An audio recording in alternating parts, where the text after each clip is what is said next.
Selamat pagi dan salam sejahtera. Berjumpa lagi kita dalam Sejahtera Asia bersama dengan saya, Jonathan Ding, bersiaran langsung di TVS selama 1 jam macam biasa di Astro saluran 122.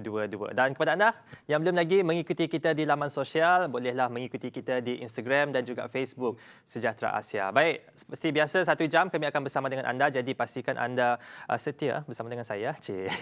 Dan tapi seperti biasa kami akan mulakan dulu dengan perincian ataupun perkembangan COVID-19 di Malaysia.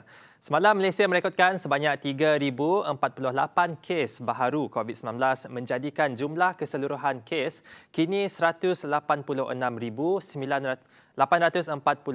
kes. Ketua Pengarah Kesihatan Tan Sri Dr. Noor Hisham Abdullah berkata daripada jumlah itu, sebanyak 8 kes import dilaporkan mendapat jangkitan di luar negara. Terdapat pertambahan sebanyak 11 kes kematian baharu menjadikan jumlah kes kematian secara keseluruhannya kini 689 kes. Setakat ini, sebanyak 261 pesakit sedang menerima rawatan di unit rawatan rapi ICU dan daripada jumlah itu, 101 orang memerlukan bantuan pernafasan. Dalam pada itu, jumlah kes sembuh terus mencatat peningkatan sebanyak 3,638 kes menjadikan jumlah kumulatif kes sembuh kini sebanyak 145,084 kes.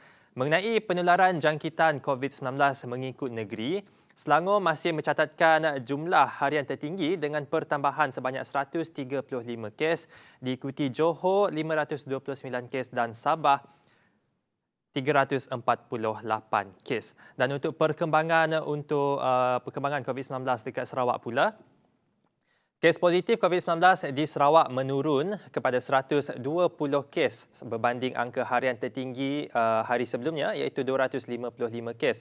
Namun, 2 lagi kematian direkodkan di Sibu. Jawatan Kuasa Pengurusan Bencana Negeri Sarawak JPBNS menerusi kenyataan berkata ini menjadikan jumlah positif meningkat kepada 3,499 kes manakala jumlah kes kematian meningkat kepada 30 kes setakat ini di Sarawak.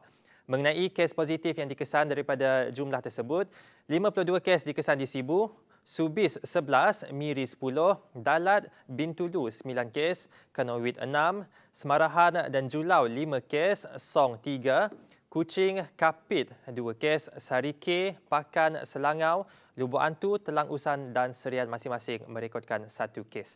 Daerah Bintulu telah bertukar status daripada jingga kepada merah selepas 46 kes positif dikesan dalam tempoh 14 hari. Kanowit, Beluru, Miri, Sibu dan Kuching kekal berstatus merah dengan keseluruhan jumlah kes jangkitan tempatan 1,578 kes di 5 daerah ini. Manakala Betong, Song, Sebauh kekal berstatus jingga. Lain-lain daerah, Bukit Mabong, Tatau, Bauk, Pakan, Serian, Belaga, Maradong, Julau, Kapit, Simujan, Asejaya, Lubuk Antu, Sarike, Limbang, Selangau, Semarahan dan Siaman kekal berstatus kuning. Jadi kami sering ingatkan kepada anda untuk mematuhi SOP. Peningkatan kes dekat Sarawak dan juga dekat Malaysia semakin meningkat. Jadi kalau tak ada urusan penting, tak payah keluar rumah. Kalau boleh duduk rumah, jaga kebersihan dan patuhilah SOP. Baik, untuk berita seterusnya mengenai vaksin. Malaysia dapat banyak maklumat hasil vaksinasi di UK dan US menurut Ketua Pengarah Kesihatan Tan Sri Dr. Noor Hisham Abdullah. Beliau juga berkata vaksin yang dihasilkan oleh syarikat farmaceutical Pfizer selepas pelaksanaan program vaksinasi di United Kingdom dan Amerika Syarikat memberi banyak informasi yang perlu dilakukan untuk kajian di Malaysia. Itu antara kesan sampingan vaksin COVID-19 dan sebagainya. Dan untuk makluman semua, seperti yang kita sedia maklum, Malaysia akan memulakan program vaksinasi COVID-19 pada hujung Februari ini, di mana prioriti akan diberikan kepada golongan barisan hadapan, golongan berisiko tinggi dan sebagainya. Jadi itu saja antara berita ringkas yang kami nak kongsikan kepada anda. Pastikan anda teruskan kesetiaan anda bersama dengan kami dalam Sejahtera Asia. Kita akan berehat sebentar. Kita jumpa selepas ini. Hai, saya Ghazali Zawawi, pengacara Gaspirasi dan Sejahtera Asia. Adakah anda ingin untuk mempunyai rancangan temu-bual sendiri?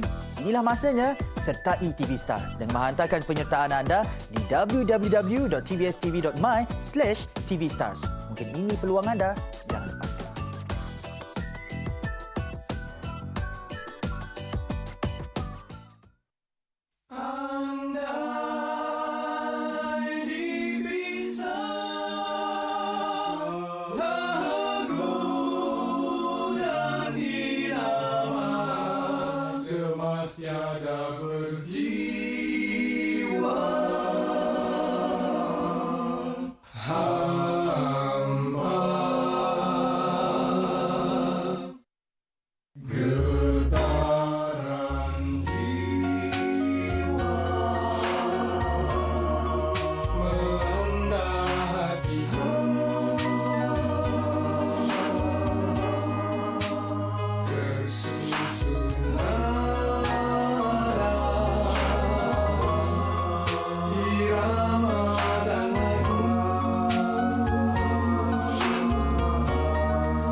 Kembali lagi bersama dengan saya, Jonathan Ding dalam Sejahtera Asia. Terima kasih mungkin kepada anda yang mungkin baru saja membuka televisyen. Selamat pagi kami ucapkan kepada anda. Baik, tadi berita ringkas sudah saya bawakan kepada anda dan sekarang ini, pagi ini kita akan membincangkan mengenai tugas dan peranan Angkatan Pertahanan Malaysia dalam pengurusan kecemasan, bencana dan krisis. Dan untuk itu, kita bersama dengan Major Ismail Mahidin, Angkatan Pertahanan Awam Negeri Sarawak. Selamat pagi. Ya, selamat pagi Jonathan Ding. Apa khabar? Sehat? Alhamdulillah. Okey, jadi mungkin sebagai permulaan ataupun sebagai pendahuluan, mungkin boleh kongsikan sedikit mengenai APM ni. Okey, terima kasih kepada TV Sarawak kerana menjemput Angkatan Pertahanan Awam pada pagi ini. Okey, kalau kita imbau kembali sejarah APM pada tahun 1938, yang mana aktiviti pertahanan awam di Malaysia telah dimulakan oleh pihak British Passive Defence yang dibentuk di bawah Emergency Regulation Enactment Chapter 41 untuk mengadakan langkah-langkah bagi menghadapi peperangan semasa Perang Dunia Kedua lepas. Pada tahun 1964, pertahanan awam diperluaskan di Sabah dan Sarawak untuk berikutan konfrontasi Malaysia-Indonesia pada ketika itu. Pada tahun 1993, iaitu ketika kondominium Highland Towers tumbang di Hulu Kelang, mula menampakkan tugas dan peranan pertahanan awam dalam situasi kecemasan dan bencana. Okey, pada 1994, pengenalan nama ringkas JPA 3, Jabatan Pertahanan Awam Malaysia, mula digunakan untuk membezakan di antara dengan Jabatan Perkhidmatan Awam Malaysia dan juga Jabatan Penerbangan Awam Malaysia. Dan pada tahun 2008, pertukaran pengenalan nama ringkas JPA 3 kepada JPAM. Dulu JPAM. Okay. Ditukar pada tahun 2008, telah dilancarkan pada ketika itu. Okay. Pada tahun 2017, pertukaran nama JPAM kepada APM. Selaras dengan perkembangan APM itu sendiri di seluruh Malaysia. Jadi APM sekarang bertanggungjawab untuk pengurusan kecemasan, bencana dan krisis. Jadi sekarang kita tahu banyak dalam kehidupan kita norma baru yang kita perlu adaptasi. Dan mungkin boleh kongsikan sedikit antara SOP yang diamalkan oleh APM yang dulu biasanya lakukan macam ini, tapi disebabkan oleh penularan COVID-19, sekarang ada benda yang boleh dilakukan, tak boleh dilakukan dan sebagainya. Mungkin boleh kongsikan. Okey, seperti yang berlaku kecemasan dan bencana sebelum ini, APM telah melakukan operasi seperti biasa. Okay, pada awal tahun 2020 tahun lepas, yang mana kita telah dilanda wabak COVID, yang mana memaksa semua agensi sebenarnya untuk memastikan semua SOP diguna semasa pengoperasian sebelum, semasa dan selepas, iaitu untuk memakai pelitup muka, untuk sekurang-kurangnya memakai pelitup muka bagi menghadapi kes-kes kecemasan dan juga memakai PPE yang mengikut situasi kecemasan, bencana dan juga krisis. So ini yang kita lihat apabila sekarang kita menghadapi COVID-19, kita tidak tahu virus tersebut berada di mana-mana. So kita bagi menghadapi pengoperasian untuk melakukan pemindahan mangsa berlakunya bencana banjir baru-baru ini, kita memastikan semua anggota yang di lapangan memakai PPE untuk memastikan mereka selamat apabila mereka menyelamatkan mangsa sewaktu pemindahan mangsa ke pusat pemindahan. Itu norma baru yang dipraktikkan oleh APM khususnya dan frontliners lain untuk menyelamat mangsa-mangsa di luar sana. Jadi sekarang kita juga sedia maklum antara norma baru adalah untuk mengamalkan penjarakan fizikal. Dan apabila penghantaran anggota-anggota untuk aktiviti kecemasan ataupun untuk bencana dan krisis sebagainya, adakah anggota dikurangkan juga untuk ada penjarakan fizikal ini? Okey, bagi memastikan SOP dilaksanakan ataupun diguna semasa pengoperasian, APM itu sendiri telah memastikan, mengarahkan semua anggota-anggota yang berada di lapangan tidak sepatutnya kita mengurangkan sebab kita menghadapi kecemasan dan juga bencana. Betul. Tapi kita memastikan penjarakan fizikal. Dan jika kita menyelamat mangsa, contohnya kita memakai pelitup muka dan juga face shield untuk berada di lapangan. Tetapi kalau kita menyelamat mangsa, kita tetap juga akan close contact. Betul. Kita memegang mangsa, Ya. tapi kita kurangkan percakapan kepada mangsa sebab melalui cara-cara begitu kita dapat mengurangkan risiko penularan wabak COVID-19 itu sendiri. Sebab keutamaan memang untuk menyelamatkan nyawa. Betul. Jadi tapi kita cuba sedaya upaya untuk mengurangkan conversation dan sebagainya. Okey, dan satu lagi soalan sebelum kita berehat. Kes penularan COVID-19 sekarang ni kita nampak semakin hari semakin naik, bukan saja dekat Sarawak dan bukan saja di Malaysia. Jadi mungkin boleh kongsikan apakah persiapan awal memandangkan trend peningkatan kes semakin naik dengan begitu cepatnya. Mungkin pihak APM ataupun dari APM Sarawak, apa mungkin persediaannya? Okay, untuk Angkatan Pertahanan Awam Negeri Sarawak khususnya, kita telah mengarahkan semua 1,100 anggota kita di lapangan. Bukan kita ada operasi-operasi yang kita laksanakan seperti sekatan jalan raya, pemantauan kilang-kilang. APM pun juga terlibat dalam sekatan? Yes, terlibat. Sebab kita membantu pasukan-pasukan yang lain untuk bersama-sama bagi mengekang penularan wabak COVID ini. So banyak penugasan-penugasan yang kita lakukan dan mungkin saya akan lebih jelaskan selepas ini untuk penugasan-penugasan yang khusus yang APM lakukan semasa COVID ini. Baiklah, panjang explanation oleh Tuan, dan kita akan berehat sebentar. Selepas ni kita akan jumpa lagi. Jangan ke mana-mana. Jumpa selepas ini.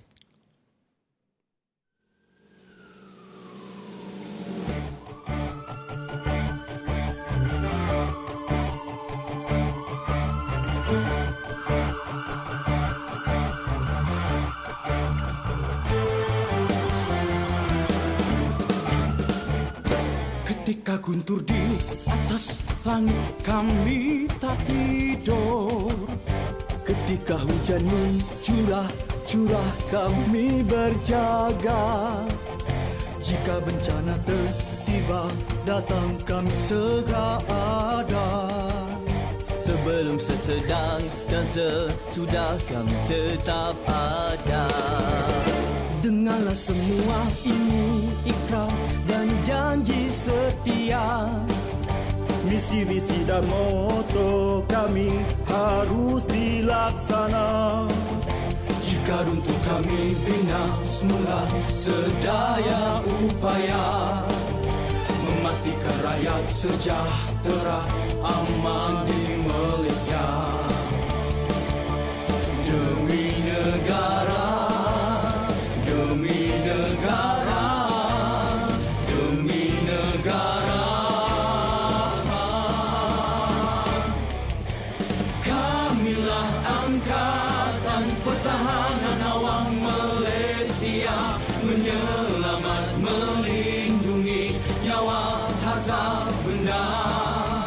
Kamilah Angkatan Pertahanan Awam Malaysia, menjunjung evolusi dan inovasi. Kamilah Angkatan Pertahanan Awam Malaysia, bergerak berpasukan ketika kecemasan.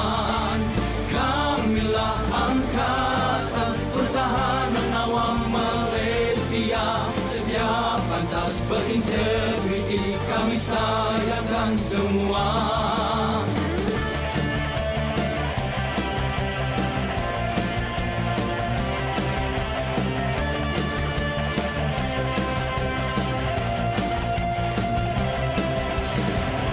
Dengarlah semua ini ikrar dan janji setia.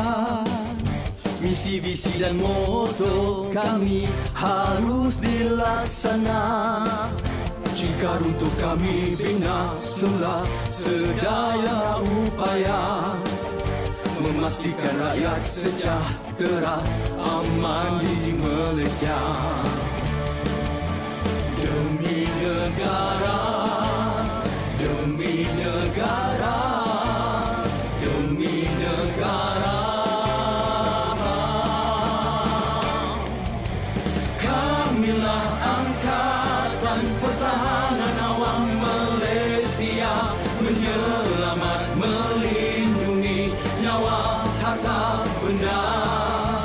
Kamilah Angkatan Pertahanan Awam Malaysia, menjunjung evolusi dan inovasi. Kamilah Angkatan Pertahanan Awam Malaysia, bergerak berpasukan ketika kecemasan. Kamilah Angkatan Pertahanan Awam Malaysia, setia, pantas, berintegriti, kami sayangkan semua. Cinta kami demi negara tercinta, demi agama, bangsa negara, cinta warga sampai syurga.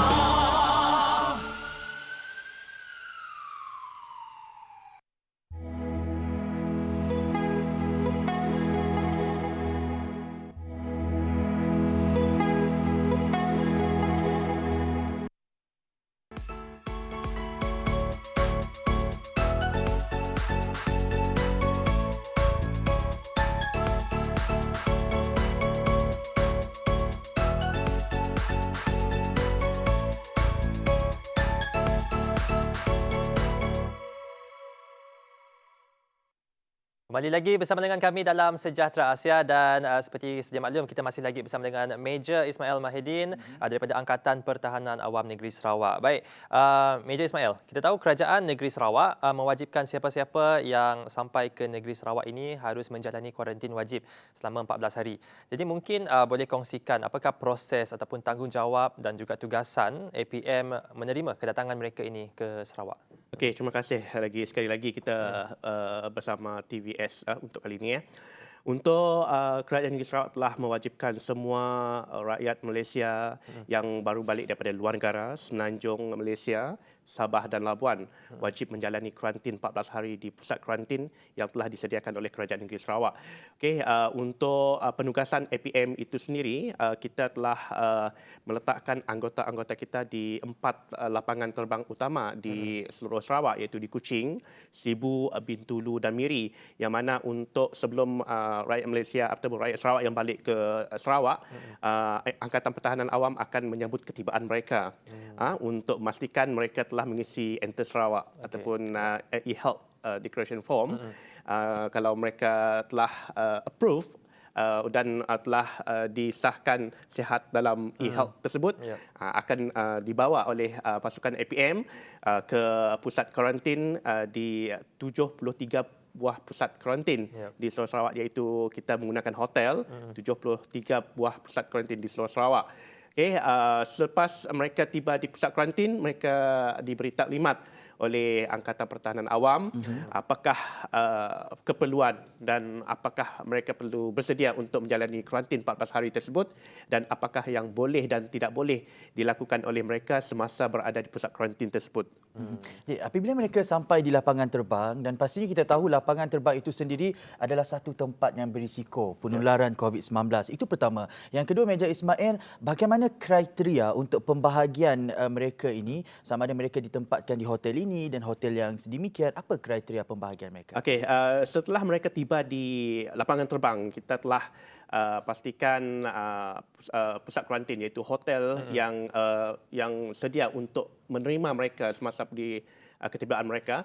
Pada tengah malam, pasukan-pasukan APM di hotel-hotel telah memberi maklumat kepada pasukan APM di lapangan terbang untuk mereka ditempatkan di mana mereka akan ditempatkan di pusat kuarantin yang sedia ada. Sebab kita maklum, contohnya di Kuching, ketika ini di Kuching seramai 2,000 person under surveillance telah berada di hotel sekarang untuk menjalani kuarantin 14 hari. Okey. Di situlah setiap hari pada tengah malam pukul 12 malam, pihak tim APM di hotel akan menghantar maklumat kepada tim di lapangan terbang untuk mereka membahagikan person under surveillance yang baru balik daripada Semenanjung, Sabah dan Labuan untuk ditempatkan di pusat kuarantin. Kiranya malam sebelum lah. Malam sebelum. Maksudnya kita nak dapatkan data, the latest data Betul. of the passengers. Betul. Tapi itulah Major Ismail, pembahagian hotel tu, adakah ianya bergantung kepada beberapa kriteria ataupun dibahagikan secara rawak? Okey, di Kuching contoh kita ambil yang paling senang. Di Kuching kita ada 19 buah hotel. Okey. Semuanya hotel ada 5 star, 4 star, 3 star. So kita randomly. Kita tidak ada kriteria A pergi ke hotel A, tak. Okey. Kita akan tengok contohnya Pullman itu sendiri penuh, kita akan cari hotel lain. Betul. Contoh Hilton, Riverside, Grand Margarita, Hockley. Sekiranya ada kosong, kita akan terus bagi maklumat tersebut kepada pihak lapangan terbang, APM di lapangan terbang untuk mereka dipecahkan di mana hotel-hotel yang bersedia untuk menerima mereka. So tidak ada pemilihan. Tidak hotel. ada pilihan. Tidak ada pemilihan. Tidak ada pilih kasih lah. Tidak ada. Ikut nasib lah. Ikut nasib. Semua dilakukan secara rawak. Itulah APM, peranan mereka ataupun kita panggil mereka sebagai wira biru ini. Bayangkan mereka di lapangan terbang berhadapan dengan risiko penularan COVID-19. Jadi kepada mereka yang mungkin sudah lama tak travelling ni pastinya rindu dengan keadaan dan suasana di lapangan terbang. Jadi sebagai anggota APM sendiri, agak-agaknya bagaimana suasana di lapangan terbang ketika ini dan apa antara perkara yang perlu dipatuhi disebabkan oleh suasana pandemik ini? Okey, seperti sedia maklum juga, saya sendiri memang selalu terbang ke KL hampir setiap bulan dan juga saya sebelum ni kita lihat suasana di lapangan terbang memang riuh, sesak. Tetapi semasa COVID ini kita lihat memang agak lengang sebab kita di Kerajaan Negeri Sarawak juga telah mengurangkan sektor penerbangan ke Sarawak itu sendiri. Dan kalau sebelum ni secara penuh, tapi sekarang penerbangan dikurangkan sebab kita hendak mengurangkan kemasukan daripada luar Sarawak. Sebab kita sedia maklum, kes-kes yang dilaporkan yang berada di Sarawak adalah daripada kes import. Iaitu kes import A iaitu daripada luar negara, import B daripada luar Sarawak iaitu daripada negeri-negeri Malaysia. Dan itulah yang kita kurangkan penerbangan masuk ke Sarawak. Jadi itulah. Jadi mungkin boleh kongsikan bagaimanakah proses kerjasama antara APM bersama dengan agensi berlainan untuk menjalin proses ini. Okey, seperti yang kita sedia maklum, setiap hari kita akan mengadakan mesyuarat harian COVID yang dipengusikan oleh jawatankuasa yang dipengusikan oleh Yang Berhormat Dato' Ahmad Douglas Ugah Mbas, iaitu merangkap pengusi Jawatankuasa Pengurusan Berjaya Negeri Sarawak. Setiap hari kita akan melaporkan, setiap hari kita akan bincangkan, setiap hari kita akan perdebatkan apakah yang akan dilakukan next, what next. So itu yang kita lakukan setiap hari. Selepas siaran ini pun kita akan bermesyuarat lepas ini. Lepas ini ada mesyuarat? Setiap hari kita ada mesyuarat. Setiap hari. Setiap hari pukul 9 sehinggalah tengah hari.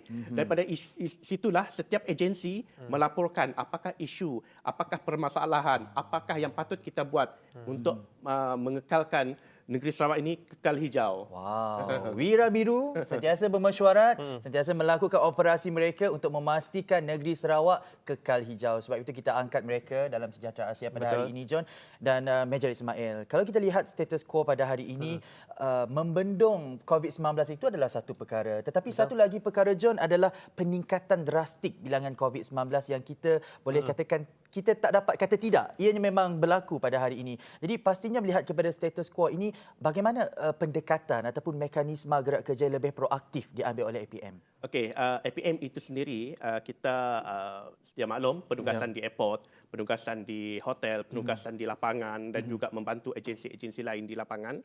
So kita bersama-sama memastikan di lapangan juga semasa di kawasan komuniti itu sendiri kita menasihati orang ramai untuk sentiasa memakai pelitup muka sekiranya berada di tempat sesak. Betul. Dan juga kalau boleh tidak perlu berada di luar dan kekal sentiasa di rumah sebab kita tahu perkara COVID ni hanya dapat dikurangkan sekiranya kita sendiri mengamalkan SOP-SOP yang telah digariskan oleh KKM dan juga Majlis Keselamatan Negara. Dan Yang paling penting adalah penjagaan kesihatan diri yang tinggi, kebersihan diri yang tinggi. Itu yang paling utama sebenarnya. Apabila Kuching ataupun beberapa daerah bertukar daripada status, orang kata status jingga ke status merah ataupun merah ke jingga, adakah operasi ataupun gerak kerja daripada APM itu juga bertukar-tukar ataupun maintenance ataupun langkah pencegahan itu tetap sama biarpun warna zon itu berbeza? Okey, warna itu umpama traffic light. Okey. Hari ini dia hijau, esok dia jingga merah. Itu bergantung kepada kes-kes yang dilaporkan. Betul. Kes-kes yang dilaporkan adalah bergantung kepada kes-kes jangkitan tempatan. Aha. Okey, kalau kita lihat di Sibu semalam peningkatan memang setiap hari peningkatan itu disebabkan oleh kes jangkitan tempatan. Okey, kalau kita lihat sebab itu adalah kes-kes di pedalaman. Sebab sukar untuk kita kawal sebab dia berada di rumah-rumah panjang. So pergaulan mereka tidak dapat dikawal sebab mereka pun tidak tahu sebenarnya mereka membawa virus tersebut. Okey, untuk penugasan APM kita bergantung kepada apa yang diarahkan oleh Kerajaan Persekutuan iaitu pergerakan perintah kawalan PKP, PKPB dan juga dan sebagainya. So penugasan kita tetap sama, tapi sebab kalau kita kurangkan, kita membantu sebenarnya. Kita membantu agensi lain juga seperti KKM, seperti polis juga membantu untuk sekatan jalan raya, untuk berada di pusat kuarantin. So kita memang statik dengan anggota-anggota kita membantu dan kita ada jadual penugasan kita. Jadi kepada anda di luar sana yang sudah orang kata melihat apa situasi yang dihadapi oleh Wira Biru ini, jadi janganlah terus leka dengan SOP yang telah disuruh untuk kita amalkan. Jangan jadikan apa tu penantian ataupun penemuan vaksin itu sebagai tiket untuk kita ambil mudah mengenai SOP yang perlu untuk kita titik beratkan. Selepas ini John, mungkin kita nak tanya bagaimana peranan APM ini dalam menjaga juga sempadan negara sebab kita tahu punca penularan COVID-19 juga disebabkan oleh lorong ataupun jalan-jalan tikus di sempadan negara. Selepas ini masih lagi bersama dengan Mejar Ismail, jangan ke mana-mana, hanya dalam Sejahtera Asia. I wish the best for you in the future, Mama. I hope Kak Mel will never give up. Manahlah, susah kepada. Maya ya strict Kak. Melissa is very good sister. Tapi benarlah, she's very responsible dengan family-nya.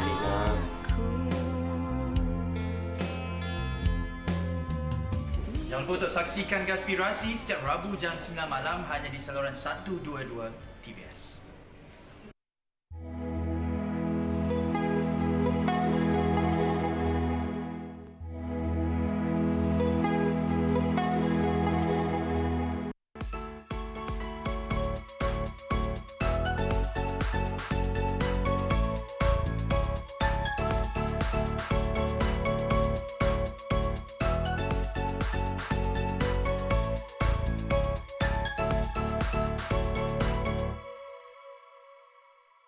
Baik, kembali lagi dalam Sejahtera Asia dan kita masih lagi bersama dengan Wira Biru ataupun orang kuat APM peringkat negeri Sarawak. Dan seperti yang kita katakan tadi, kawalan di peringkat sempadan negara itu juga melibatkan APM dan kita nak tanya Mejar Ismail, apa peranan APM dalam gerak kerja ini? Okay, secara di lapangan, APM memang tidak ada di sempadan sebab itu melibatkan agensi-agensi seperti immigration, custom, PGA, polis, tentera. Itu secara fizikal di sempadan adalah agensi-agensi yang sepatutnya. Tapi laporan-laporan di lapangan akan terus dihantar kepada kami di APM sebab APM juga sebagai Sekretariat Jawatankuasa Pengurusan Bencana di peringkat negeri, bahagian dan juga daerah. So kita melaporkan, kita agensi-agensi melaporkan kepada Sekretariat untuk dibentangkan, dibaca oleh pengusi semasa sidang media setiap hari. Macam tu. Itulah peranan mereka di peringkat kawalan sempadan tu, John, sebenarnya. Baik, saya pasti penonton di rumah, John, termasuk kita berdua setiap hari mesti rasa berdebar. Betul. Rasa orang kata tertanya-tanya berapakah bilangan kes harian COVID-19 setiap hari. Kita yang terima pada jam setiap 5 petang, 4 petang macam tu dah berdebar. Bagaimana pula dengan orang yang awal ni, memang dia yang type, dia yang proses data tu Major Ismail, perasaan tu melihat tinggi turunnya, naik turunnya kes tu, orang yang pertama, orang yang tak awal ni macam mana? Daripada hari pertama COVID-19 ni kan, Betul. Major Ismail yang uruskan. Jadi apa perasaan Okey. handle tu? Terima kasih sekali lagi ya. Okey, kalau kita bercakap tentang kenyataan media, terus terang saya cakap memang pada mulanya memang saya macam tak sanggup nak ambil tugas. Tapi disebabkan amanah yang dipertanggungjawabkan, sebab APM itu sendiri selaku Sekretariat Jawatankuasa Pengurusan Bencana di peringkat negeri akan melakukan ataupun menerima laporan-laporan daripada agensi. Kalau kita lihat dalam kenyataan media itu sendiri, bukan kenyataan media, bukan laporan daripada KM itu dilaporkan sahaja, tapi kalau kita lihat di belakang dia, di bawah dia ada laporan person under civilian di kuarantin, laporan bomba, laporan daripada MLGH, laporan daripada kerajaan tempatan dan lain-lain agensi yang melaporkan sekiranya ada kes ataupun ada operasi yang dilakukan setiap hari.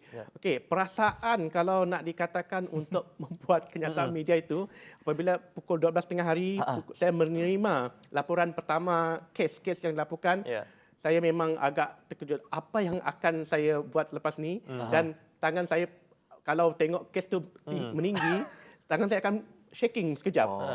Dan sebab kalau kes dia rendah memang senang nak buat sebab laporan sedikit pendek. kan.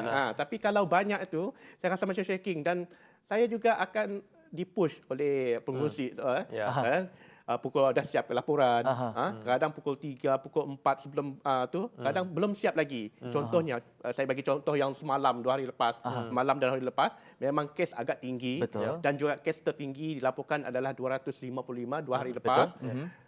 Saya rasa macam nak terjatuh jantung apabila melihat kes terlalu tinggi. Dan tangan nak menaip tersebut, dan kita nak edit laporan sebab kita nak lihat kesesuaian bahasa untuk dibentangkan, dibaca oleh pengurusi semasa sidang media. So itu yang menyebabkan saya rasa macam nak jatuh. Push. Faham? Kita mengejar masa. Betul. Laporan pukul 5, tapi kadang-kadang laporan kalau kes banyak pukul 4 baru siap laporan. Sebab apa? Sebab kita nak tengok keseluruhan kes tersebut, dan juga yang tambahan lagi yang sekarang ni kes-kes positif yang dilaporkan di belakang sekali kalau lihat kawasan dilawati oleh itu yang paling saya takut. Sebab saya takut saya pernah pergi ke tempat tersebut. Dan apabila saya tengok pertama sekali, saya tidak ada pergi ke, contohnya pergi ke shopping mall kan. Apabila tengok bahagian kucing, saya tengok kucing dulu. Saya tengok satu persatu dia punya lawatan masa tu, dan tak ada. Okey, saya memang terus happy lah buat kenyataan media. Dan kalau itu satu cabaran juga. Cabaran yang kedua adalah pihak media itu sendiri. Okey, pihak media itu sendiri memang akan push saya lah. Tapi setelah bergelumang dalam 6 tahun dalam pengurusan bencana ni, saya dah tahu siapa media yang selalu push saya. Tapi mereka tahu bagaimana cara kerja saya untuk mengurus mereka. Dan kalau mereka rasa macam mereka perlukan informasi tambahan, saya akan bantu mereka. Itu antara cabaran, dan kadang itu dipanggil kepuasan bekerja sebenarnya. Kepuasan tu sebenarnya. Apa-apa kerjasama antara APM dengan agensi-agensi lain tu yang sangat penting, John. Biarpun orang kata, yalah kita faham setiap hari kita nakkan data itu cepat, tetapi kerjasama antara APM dan agensi-agensi satu perkara. Yang kedua, kerjasama kepada anda juga. Yalah kalau nak tengok Major Ismail cool, sejuk, tenang, type, pastikan kes rendah. Betul. Jadi seterusnya kita nak tanya mengenai proses ataupun pengalaman Major Ismail sendiri terlibat dengan PKPD di Kampung Haji Baki sebelum ini. Okey, kita sebenarnya tidak sangka di Sarawak ada PKPD di Kampung Haji Baki. Itulah yang first kali diadakan PKPD. Itu yang first, dan setakat ini itu sahaja itu kan? sahaja. Okey. Kalau pengalaman hari pertama kita, sebelum kita mengumumkan PKPD tersebut, kita telah melakukan beberapa kali mesyuarat. Adakah perlukah kita mengadakan PKPD? Sebab ia melibatkan banyak agensi, melibatkan banyak aset, melibatkan banyak juga keperluan-keperluan seperti penghantaran makanan dan juga dan sebagainya. Okey, Kampung Haji Baki itu sendiri adalah satu case study Satu orang kita cakap satu pilot test Okey. kepada Sarawak sekiranya kita akan melakukan PKPD di tempat-tempat lain. So kerjasama di antara semua agensi Okey. di Kampung Haji Bakir tersebut, di bilik gerakan tersebut, kita menerima pelbagai aduan, pelbagai kecaman, macam-macam situasi yang berlaku di bilik gerakan tersebut. Sebab di Kampung Haji Bakir tersebut pun tidak pernah mengalami dikurung dalam masa 2 minggu untuk mereka dikawal oleh agensi seolah-olah macam lockdown. Tetapi di kampung itu sendiri, itulah yang menjadi pengalaman kami di sana, menguruskan penduduk kampung tersebut dari segi kebajikan mereka, kesihatan mereka, keselamatan mereka. Ada juga kes-kes di luar jangka seperti penduduk tersebut lari daripada kawasan kampung disebabkan mereka tak tahan kena kurung. Itu antara kes-kes yang menarik lah. Dan yang keluar lari tersebut pastinya mereka akan di-compound lah, sebab melanggar perintah kawalan pergerakan diperketatkan. Itulah memang bukan satu kerja yang mudah sebenarnya untuk dikurung dan sebagainya. Jadi itulah macam tapi itu harus dilakukan dan juga kerjasama yang diperlukan oleh semua supaya COVID-19 ini rantaian yang boleh kita putuskan. Lekokannya boleh kita ratakan. Betul. Kita ada beberapa minit, 1 minit saja lagi. Mungkin Mejar Ismail boleh kongsikan secara peribadi semasa bertugas di lapangan ataupun terlibat dengan pandemik COVID-19 ini, antara orang terawal untuk menerima data dan mengeluarkan data itu kepada halayak, apa sebenarnya menjadi suntikan dan pembakar semangat untuk APM tingkatkan mutu perkhidmatan demi memastikan keselamatan negara terus terjamin, Dr. Mejar? Secara keseluruhannya, pertama sekali saya ingin nyatakan itu adalah amanah. Betul. APM telah diamanahkan selaku Sekretariat Jawatankuasa Pengurusan Bencana di peringkat negeri, bahagian dan juga daerah. Itu adalah amanah. Tugas hakiki kita adalah pengoperasian bencana, kecemasan dan juga krisis. Itu yang kedua. Yang ketiga, kepuasan bekerja sebenarnya. Kepuasan bekerja. Bagi saya, 24/7 itu adalah satu kepuasan. Sebab pada saya memberi informasi terkini dan juga yang sahih lagi benar adalah daripada Jawatankuasa Pengurusan Bencana Negeri Sarawak. Yang selain daripada Jawatankuasa Pengurusan Bencana Negeri Sarawak itu adalah facts ataupun palsu. Itulah saya boleh nyatakan kepuasan dari segi memberikan informasi yang terkini dan sahih adalah satu kepuasan bagi saya. Betul. Apa yang boleh kita dapat daripada temu bual bersama dengan Mejar Ismail pada hari ini? Pertama, pastinya cabaran untuk menangani suasana pandemik COVID-19. Keduanya, John, kepuasan bekerja sebagai wira biru tu. Orang kata ini adalah satu contoh anggota yang perlu kita contohi dan ambil inspirasi, kerana kebanyakan antara kita kalau disebabkan oleh pandemik ini kita rasa lemah semangat. Tetapi berbeza dengan Mejar Ismail, ia memberikan kepuasan dalam 24/7 setiap hari itu. Jadi tapi janganlah ambil mudah tengok Mejar Ismail semangat setiap hari ceria. Leka dengan SOP dan sebagainya. Terima kasih Mejar Ismail sudi berkongsi cerita dengan kami di Sejahtera Asia. Harap kita berjumpa lagi. InsyaAllah. Mungkin kalau kita nak tahu kes ni awal boleh WhatsApp. Tunggu pukul 5 petang. Halo. Tunggu Dato' Amar. Okey. Apapun jangan sebar berita palsu, pastikan ianya sentiasa sahih. Baik, selepas ini kita jumpa lagi untuk blog yang terakhir hanya dalam Sejahtera Asia. Jangan ke mana-mana.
salam. Mungkin kita beza agama, budaya, bangsa, kita Malaysia satu. Komuniti yang besar tanah Melaya, bumi kenyalan di bawah bayu dalam Malaysia. Kita jaga, kita merasakan bersama, harumkan negara ini Malaysia, kita merdeka.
Baik, kembali lagi untuk blok yang terakhir Sejahtera Asia pada hari ini 26 Januari 2021. Kami bawakan topik tugas dan peranan APM dalam pengurusan kecemasan, bencana dan krisis, lebih-lebih lagi semasa melawan musuh halimunan COVID-19 sekarang. Jadi kesimpulan yang kita dapat daripada temu bual bersama dengan Major Ismail tadi, mungkin kepada anda yang terlepas siaran kami, pertama boleh saja pergi ke YouTube, cari sahaja Sejahtera Asia TVS. Tetapi kalau boleh kami bawakan kesimpulan kepada anda, kalau kita lihat APM ataupun Wira Biru ini, mereka berperanan bukan sahaja untuk melaksanakan tugas menyelamat, perlindungan dan khidmat kemanusiaan dari sebarang ancaman musuh, bencana dan kecemasan, tetapi APM juga berperanan sebagai frontliners ataupun golongan barisan hadapan tak kala kita berperang dengan pandemik COVID-19. Dari segi perbezaan dengan agensi lain, John, tadi. Baik, semestinya dalam Malaysia ni kita memang ada badan-badan uniform dan juga agensi-agensi kerajaan yang lain. Dan tugas APM adalah untuk bekerjasama dengan mereka dan mereka telah pun mengagihkan tugas. Jadi macam tadi kalau yang Major Ismail kongsikan bahawa tugas mereka adalah untuk menyambut kedatangan ataupun ketibaan warga Malaysia yang datang ke Sarawak sampai daripada lapangan terbang sampailah ke pusat kuarantin, dan apabila mereka dimasukkan ke pusat kuarantin 14 hari itulah mereka akan berada di dekat hotel, menjaga kebajikan, menjaga makanan dan sebagainya. Dan selain daripada itu juga mereka juga melaporkan laporan harian kepada daripada SDMC dan sebagainya. Jadi itulah antara tugas-tugas APM yang mereka harus ada yang mereka bekerjasama dengan agensi-agensi bukan kerajaan mudah yang lain. Sebenarnya. Bukan mudah. Tetapi semangat yang ditunjukkan oleh Major Ismail tadi, biarpun dalam situasi yang sukar, tetapi beliau masih bersemangat menjalankan tugas sebagai anggota APM. Dan seterusnya juga tadi beliau ada bercerita kepada kita mengenai pilot test. PKPD di Kampung Haji Baki ini sebagai pilot test kerana ianya adalah setakat ini satu-satunya PKPD yang pernah dijalankan di Sarawak. Kita tak minta, tapi sekiranya orang kata PKPD terjadi sekali lagi, pastinya kita lebih bersedia dengan kapasiti yang kita ada. Dan apa yang paling penting, kerjasama daripada anda. Jangan abaikan SOP, terus bantu mereka, orang kata kurangkan, ringankan tugas mereka dengan sentiasa mematuhi kepada SOP penjarakan fizikal, memakai pelitup muka dan sebagainya. Baik, sebelum kita berhenti untuk hari ini, kami ingin wawarkan juga sekali lagi kepada anda sebab kita ada berbaki lebih kurang 5 hari sahaja lagi. TV Stars. Kami ingin menjemput anda di luar sana yang berbakat, mempunyai personaliti menarik dan petah berbicara. Jangan lupa untuk sertai program reality yang bakal menemui anda di kaca TV, pastinya di saluran 122 TVS dengan menghantarkan penyertaan anda di www.tvstv.my/tvstars sebelum 31 Januari ini. Tak kisahlah, menyanyi boleh, melakon boleh, mengacara boleh, apa-apa bakat sahaja. Jangan lupa untuk hantarkan penyertaan anda. Kepada yang mak-mak yang sedang menonton kita hari itu, mungkin ada anak-anak di rumah yang tak tahu nak pola apa. Jadi kejut sidaknya, bangunkan sidaknya maknanya cepat-cepat isi form online tu. Ya, jangan lepaskan peluang tu sebab Betul. ini merupakan satu platform dan satu peluang yang harus diambil sebab kita tahu Sarawak tu banyak bakat. Betul. Banyak bakat-bakat terpendam dan kita nak anak Sarawak untuk terus ke hadapan, Betul. terus menunjukkan ataupun menonjolkan lagi kebolehan dan juga talent Siapa mereka. tahu ini rezeki anda. Dan itulah TVS sentiasa menyediakan platform untuk anak-anak muda terus percaya kepada bakat mereka. Baik, Gaspirasi juga untuk minggu ini, esok 9 malam. Siapa tetamunya guys? Siapa tetamunya Gas untuk Gaspirasi esok? Gaspirasi. Gaspirasi. Mungkin boleh kongsikan kepada penonton kita Baik, mengenai Gaspirasi. tetamu untuk esok hari di Gaspirasi, kita akan bersama dengan seorang penyanyi Iban terkenal. Siapa tak kenal dengan Melissa Francis yang Betul. bukan saja akan berkongsi kejayaan beliau tetapi kisah hidup beliau, liku-liku yang beliau terpaksa tempuhi. Selalunya Gaspirasi ada adegan tangis-menangis. Tapi kita tengok Melissa Francis. Gaspirasi dah 3 episod kalau tak Betul. silap saya dan saya rasa tiga-tiga tetamu Gas semuanya menangis. Gas memang suka tengok orang menangis. Jangan. Okeylah, baiklah. Untuk episod yang keempat ni Gas yang menangis pula. Tak adalah. Tapi yang paling penting inspirasi tu. Itu yang boleh menjadi perkongsian kita Betul. bersama. Jadi jangan lupa Gaspirasi setiap Rabu jam 9 malam. Dan untuk Sejahtera Asia hari ini sampai sini sahaja. Kita jumpa lagi esok hari sekali lagi bersama dengan saya Gas dan Jonathan Ding. Jadi jangan ke mana-mana, teruskan kesetiaan anda bersama kami di saluran 12 di TVS. Sampai sini sahaja untuk Sejahtera Asia edisi 26 Januari 2021. Saya Ghazali Zawawi. Saya Jonathan Ding. Kita jumpa esok hanya dalam Sejahtera Asia. Daripada inspirasi, kami cetuskan inovasi. Jumpa Bye. esok. Bye. I wish the best for you in the future, Mama. I hope Kak Mel will never give up. Manahlah, susah ke mana. Maya ya strict kak. Melissa is very good sister. Tapi benar lah, she's very responsible dengan family-nya.